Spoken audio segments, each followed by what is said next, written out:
Fear begins where logic ends. Are you ready? দিনের বেলা Faiz lake মানেই আনন্দ আর কোলাহল, কিন্তু এই টলটলে শান্ত পানির নিচে যে কতটা ভয়ঙ্কর ইতিহাস চাপা পড়ে আছে তা আমরা কজন জানি। আমার দাদু বলতেন, ফয়েজ লেকের রাতকে কখনো হালকা করে নিস না, ওখানকার পানি শুধু ঠান্ডা নয়, অভিশপ্তও বটে। ঘটনাটি ১৯৬৮ সালের। তখন চট্টগ্রাম শহর আজকের মতো এত আধুনিক ছিল না। পাহাড়তলি থেকে ফয়েজ লেকের দিকে যাওয়ার রাস্তাগুলো ছিল মাটির, আর দুপাশে ছিল ঘন জঙ্গল। দাদু তখন রেলওয়ের এক পরিচিত কর্মকর্তার মাধ্যমে মাঝে মাঝে ফয়েজ লেক এলাকায় রাতের পাহারার কাজ করতেন। দাদু বলতেন, তখনকার ফয়েজ লেক ছিল এক আদিম জনপদ। এখন যেখানে ওয়াটার পার্ক আর রাইড, সেখানে তখন ছিল বিশাল বিশাল সব রেইন ট্রি আর গহীন পাহাড়। দিনের বেলাও ওই এলাকায় যেতে মানুষের বুক কাঁপত। দাদু জানতেন এই লেকের পেছনের এক কালো ইতিহাস। ১৯২৪ সালে যখন ব্রিটিশদের আসাম বেঙ্গল রেলওয়ে এই লেক তৈরির কাজ শুরু করে, তখন মিস্টার ফয় নামের এক খিটখিটে ব্রিটিশ ইঞ্জিনিয়ারের অধীনে কাজটা তদারকি করা হতো। দাদু বলতেন, সেই সময় নাকি ব্রিটিশরা পাহাড় কাটার জন্য এমন সব জায়গায় ডিনামাইট ফাটিয়েছিল যেখানে স্থানীয় মানুষ বা আদিবাসীরা যেতেও ভয় পেত। লোকমুখে শোনা যেত ওই পাহাড়ে প্রাচীন কোনো শক্তি বাস করত। খনন কাজ চলার সময় প্রায়ই অদ্ভুত সব ঘটনা ঘটত। ডিনামাইট ফাটানোর সময় কোনো কারণ ছাড়াই শ্রমিকরা মারা যেত, কেউ কেউ বনের ভেতর নিখোঁজ হয়ে যেত। কিন্তু ব্রিটিশরা ছিল নির্মম। কাজের গতি বাড়াতে তারা কোনো কিছুর পরোয়া করত না। তাদের কাছে শ্রমিকের প্রাণের চেয়ে পানির রিজার্ভার তৈরি করা ছিল বেশি জরুরি। ১৯৬৮ সালের এক ভ্যাপসা গরমের রাত। দাদু আর তার ঘনিষ্ঠ বন্ধু কাশেম লেকের পাম্প হাউসের কাছে ডিউটি করছিলেন।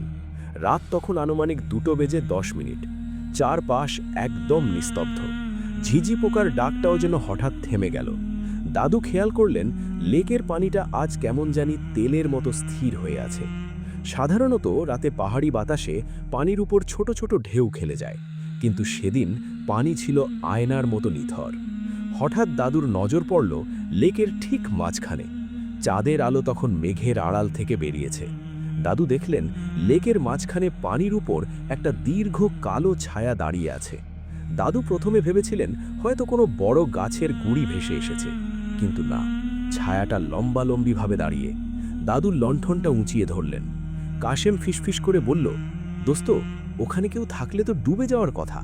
এই মাঝ লেকে কোনো চড়া নেই, গভীরতা প্রায় ৭০-৮০ ফুট। তারা দুজন রুদ্ধশ্বাসে তাকিয়ে রইলেন। দাদু যখন গলা চড়িয়ে জিজ্ঞেস করলেন, কে ওখানে, মানুষ না জানোয়ার? তখন কোনো মানুষের স্বাভাবিক জবাব এলো না। বদলে চারপাশের বাতাস যেন এক নিমিষে বরফ হয়ে গেল। দাদু অনুভব করলেন তার কপালে ঠান্ডা ঘাম জমছে। ঠিক তখনই শুরু হলো সেই আদিম ভয়। পানির উপর দিয়ে সেই ছায়াটা ধীরে ধীরে তীরের দিকে আসতে শুরু করলো। কোনো সাঁতারের শব্দ নেই, কোনো ঢেউ নেই, শুধু এক অদ্ভুত শব্দ, চপ চপ চপ, যেন কেউ ভিজে মাটির উপর পা ফেলে হাঁটছে, কিন্তু সে তো হাঁটছে গভীর পানির উপর দিয়ে। দাদু বলতেন সেই ছায়াটা যত কাছে আসছিল ততই তার শরীরের রক্ত হিম হয়ে আসছিল। ওটা কোনো ছায়া নয়, ওটা একটা জীর্ণ শীর্ণ মানুষের অবয়ব। গায়ে শতচ্ছিন্ন একটা ধুতি, যেটা হয়তো এককালে সাদা ছিল, এখন শ্যাওলা আর পচা কাদা মেখে কুৎসিত হয়ে আছে। শরীরের চামড়াগুলো যেন পানিতে ভিজে ফ্যাকাশে সাদা হয়ে ঝুলে পড়েছে। তীরের কাছে আসতেই দাদু সেই মূর্তিটির মুখ দেখতে পেলেন। দাদু বলতেন, সে মুখ আমি মরার আগে ভুলব না রে। চাঁদের ফ্যাকাশে আলোয় দেখা গেল লোকটার কোনো চোখের মণি নেই, কেবল দুটো অন্ধকার কোটর, যেখান থেকে যেন অনন্তকালের হাহাকার বেরিয়ে আসছে। তার চুলগুলো ছিল জট পাকানো এবং তাতে পানির শ্যাওলা লেগেছিল। মূর্তিটি পাড়ে এসে থামল না, বরং বাতাসের মতো ভেসে দাদুর ঠিক 10 হাত সামনে এসে দাঁড়ালো। এক তীব্র পচা গন্ধ দাদুর নাকে এলো, যেন বহুদিন পুরনো কোনো লাশের গন্ধ। লোকটা খুব ভাঙা গলায় পানির গভীর তলা থেকে আসা শব্দের মতো করে বিড়বিড় করতে লাগলো। তার ঠোঁট নড়ছিল না, শব্দটা যেন দাদুর মাথার ভেতর বাজছিল। সে বলল, পাহাড়টা তো আমাদের ছিল, আমরা তো এখানেই ঘুমোতাম। ওরা কেন আমাদের বুক চিরে ডিনামাইট মারল? কেন আমাদের বের হতে দিল না? দাদু আর কাশেম তখন ভয়ে নড়ার ক্ষমতা হারিয়ে ফেলেছেন। লোকটা আরও বলতে লাগলো, ১৯২৪ সালের সেই শ্রাবণ মাস, যখন সেই বড় ধসটা নামল, সাহেবরা আমাদের উদ্ধারের চেষ্টা করেনি। আমরা যখন মাটির নিচে বাঁচার জন্য নখ দিয়ে মাটি খুঁড়ছিলাম, তখন সাহেবরা উপর থেকে আরও মাটি ফেলে আমাদের জীবন্ত সমাধি দিল। তারপর তার উপর জল ছেড়ে দিল। আমাদের আত্মাগুলো আজও ওই নিচে দম বন্ধ হয়ে ছটফট করছে। আমাদের মুক্তি কোথায়? লোকটা কথাগুলো বলতে বলতে নিজের হাতটা দাদুর দিকে বাড়িয়ে দিল। দাদু দেখলেন সেই হাতের আঙুলের ডগায় নখ নেই, আছে শুধু রক্তাক্ত হাড়, যেন আজও সে মাটি খুঁড়ে বের হওয়ার চেষ্টা করছে। কাশেম তখন চিৎকার দিয়ে জ্ঞান হারিয়ে পড়ে গেল। দাদুও আর 1 সেকেন্ড দাঁড়াতে পারলেন না। জীবনের মায়া ত্যাগ করে তিনি পাহাড়ের ঢাল বেয়ে দৌড়াতে শুরু করলেন। দাদু শেষবার যখন পেছনে তাকিয়েছিলেন, দেখেছিলেন সেই মূর্তিটি আবার লেকের দিকে ধীর পায়ে ফিরে যাচ্ছে এবং ধীরে ধীরে পানির নিচে তলিয়ে যাচ্ছে। যেখানে সে ডুবে গেল, সেখান থেকে বিশাল এক বুদবুদ উঠে এলো, যেন কেউ দীর্ঘশ্বাস ফেলল। পরের দিন সকালে দাদু এই ঘটনার কথা কাউকে বলতে সাহস পাননি। সবাই তাকে পাগল ভাববে।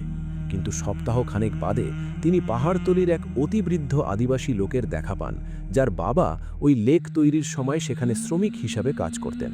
তার কাছ থেকে দাদু আসল সত্য জানতে পারেন। 1924 সালে লেক নির্মাণের সময় এক রাতে বিশাল পাহাড় ধসে পড়েছিল। সেই ধসের নিচে একই পরিবারের 7 জন শ্রমিক চাপা পড়েছিল। ব্রিটিশ ইঞ্জিনিয়ার মিস্টার ফয় তখন হিসেব করে দেখলেন, ওই বিশাল মাটি সরাতে গেলে লেকের কাজ আরও 6 মাস পিছিয়ে যাবে। তাই তিনি লাশের মায়া ত্যাগ করে নির্দেশ দিলেন, ওর ওপর দিয়েই জল ভরাট করে দাও।